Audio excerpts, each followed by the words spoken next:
Sir Boom jumped well with Doremus, Arctic Scent. Jogar began okay also with Bells of Earth, followed by Day Rabat and Seascape wider. And Peep on the Sly has dropped out to last. Settling into stride, and Sir Boom goes to the lead by a length and a half. Arctic Scent over on the inside of Bells of Earth. Day Rabat is just in behind, a little deep on the track, being followed by Doremus on the inside of Seascape. A length and a half further back is Jogar, and last of all Peep on the Sly as they go around the first bend, 1,200 metres outer. Sir Boom the leader by a length and a half. Bells of Earth second, a half length further back along the inside. Arctic Scent close behind them. Day Rabat a length and a half further back is Seascape on the outside of Doremus. A length and a half further back then came Jogar, and Peep on the Sly as last of all as they travel along the back with a 1,000-metre mark behind them. Sir Boom cutting them along, led over a length to Bells of Earth. Arctic Scent on the rails getting a nice run, close in behind them. Day Rabat, the pace slowed down a bit.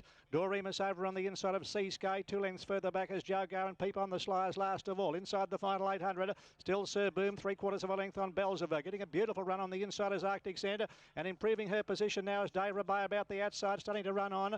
Coming after them quickly there is Seascape up on the outside of Doremus, being followed by Jogar and Peep on the Sly. They're inside the 600. Day Rabat split it up quickly on the outside to take the lead from Sir Boom. Third, Bells of Earth being ridden along, and they're followed by Seascape, hard ridden. Arctic Scent getting through along the inside as running on. Doremus under heavy pressure, losing ground, being passed by Jogar and Peep on the Sly as they make the home turn. Sir Boom fighting back on the inside again has joined Day Rabat as they straighten up. Day Rabat just in advance of Sir Boom. Down the outside, Bells of Earth coming after them, followed by Arctic Scent looking for a run, and further back is Seascape. Day Rabat just in advance of Sir Boom, Arctic Scent and Bells of Earth. Day Rabat battling on. Arctic Scent is flying along the inside. It's Day Rabat and Arctic Scent in a very tight finish. Day Rabat, Arctic Scent just ahead of Sir Boom. Close up, Peep on the Sly was a huge run, followed by Bells of Earth. Doremus behind them, Jogar and Seascape's run last.